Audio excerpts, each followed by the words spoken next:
Hello, my name is Sarah Bost, and I am the Student Success Archivist at the University of Arkansas at Little Rock Center for Arkansas History and Culture.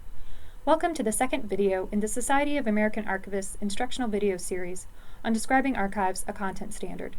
This video is free and available to anyone who wants to learn more about DACS, but if you sign up to take the DACS workshop for credit, you will be responsible for understanding this content, and there will be a quiz to test your understanding. In this video, we will be reviewing the 8 principles that form the basis for the rules found in DACS.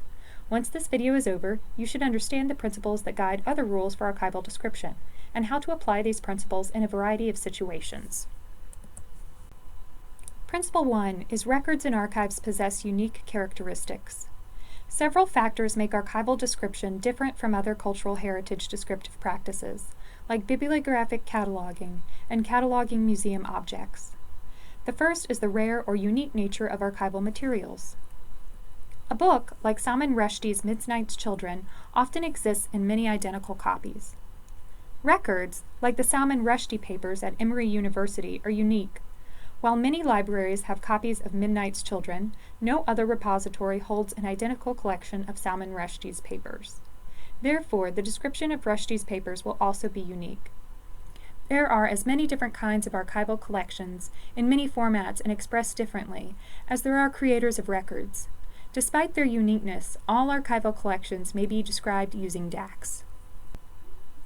The second factor that makes archival description distinct has to do with the nature of records. We collect records as traces of human creative activities, to give us insight into the individuals, organizations, ideas, places, and activities that happened in the past. This means that a record rarely speaks for itself. Our work as archivists is to also describe the contexts and people that brought this record into being, and the series of decisions that brought the record into an archives.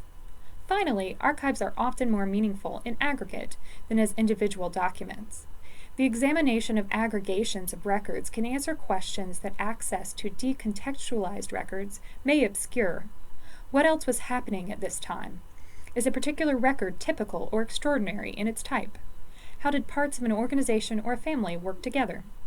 This principle can be very helpful to keep in mind when working on projects that bring together archival resources with non-archival cultural heritage information, like books, journals, and objects. While these resources have many similarities, it's important to understand and to be able to articulate how archives are different and what is required in their description. This second principle, known as respect des fonds, is the basis of archival arrangement and description. Not to be confused with the fonds, respect des fonds is a principle that means that archival records should be grouped according to the administration, organization, individual, or entity by which they were created. The principle of respect des fonds also proposes that original order, if such exists, should be maintained. To practice the principle of respect des fonds, archivists must recognize that archival collections have complex relationships to each other and to their creators, and, by means of archival description, document the multifaceted provenance of the records in their care. For example, the Center for Arkansas History and Culture holds the papers of Winthrop Rockefeller and his son, Winthrop Paul Rockefeller. Despite the familial relationship, these records are arranged and described as 2 separate collections to reflect their provenance. The principle of respect des fonds is also demonstrated by the Center's Frank White papers. While the files from White's term as governor of Arkansas were maintained by various staffers, they have been kept together as a single unit because together they originated from and represent the functions of the governor's office. The third principle is arrangement involves the identification of groupings within the material.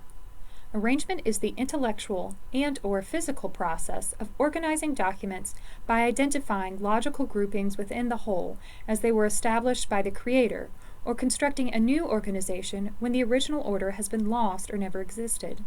The nature of archival collections is often such that inherent hierarchical groupings among materials emerge as they are intellectually arranged. Subgroupings of material inherit characteristics from groupings higher in the hierarchy.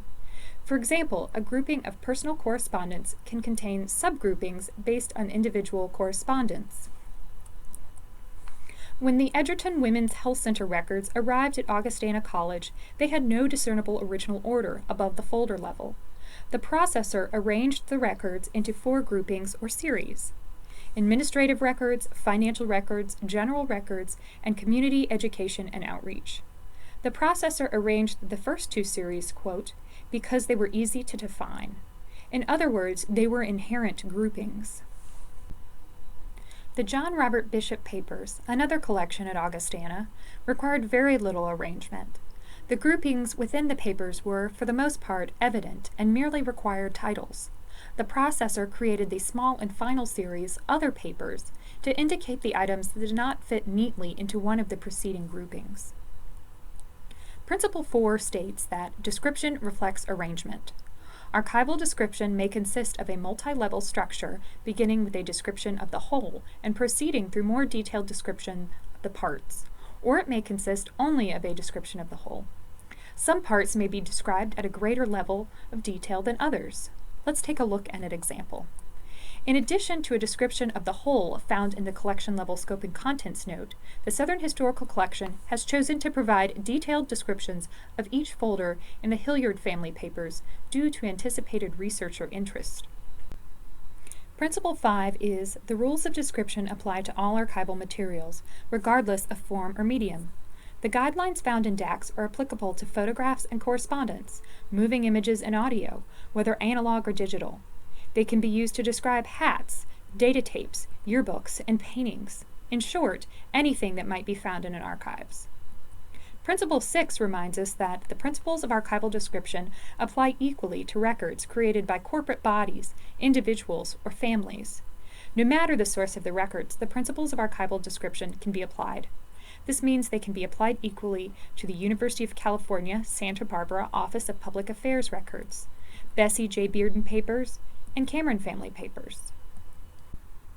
Principle 7 is archival descriptions may be presented at varying levels of detail to produce a variety of outputs. This principle is divided into 3 parts. We'll take a look at each part and some corresponding examples. Principle 7.1 is levels of description correspond to levels of arrangement. The levels of arrangement determine the levels of description. Description changes as a result of changes in arrangement, such as accruals.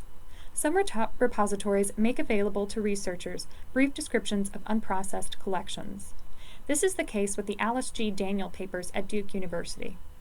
As of 2016, the preliminary guide available online states that the accession is unprocessed and materials may not have been ordered and described beyond their original condition. Patrons are asked to contact research services before visiting the library to use the collection. Future arrangement activities will lead to additional description. Principle 7.2 says relationships between levels of description must be clearly indicated. A descriptive system must be able to represent the relationships among the various parts of the descriptive hierarchy so that a user can navigate to higher and lower levels of description. If a body of records is arranged into series and subseries, it must be clear to which series a subseries belongs. The Floyd B. McKissick papers, a large body of records, benefits from a hierarchical arrangement with numerous levels. The collection's description reflects this hierarchy by indicating the relationship of a subseries to its parent series and sibling subseries. Principle 7.3 is information provided at each level of description must be appropriate to that level. Information common to component parts should be provided at the highest applicable level, while detailed information should be reserved for the lowest applicable level. Returning to the description for the Floyd B. McKissick papers, we can see that information at lower levels is more detailed, while information at higher levels is more general. The description for subseries 3.1, Core, identifies the content found throughout the subseries, while the description for its component, subseries 3.1.1, Correspondence, notes prominent subjects and highlights specific authors. The last principle, Principle 8, is the creators of archival materials, as well as the materials themselves, must be described. The activities of the creator that produced the materials should also be described. The description for the League of Women Voters of the United States records held by the Library of Congress includes information on the history of the League in prose, a timeline, and standardized access points in the form of Library of Congress authorities. Taken together, these overarching principles prioritize the creator, or provenance, of the records. While archivists are instructed to arrange and describe archival materials in logical groupings, we are to take our lead from the creator's understanding of the relationship between materials. Arrangement and description are inextricably linked, with decisions about one reflecting the other. Thanks for watching, and be sure to check out the rest of the videos in the Society of American Archivists series on DACS to become an Archival Description Pro.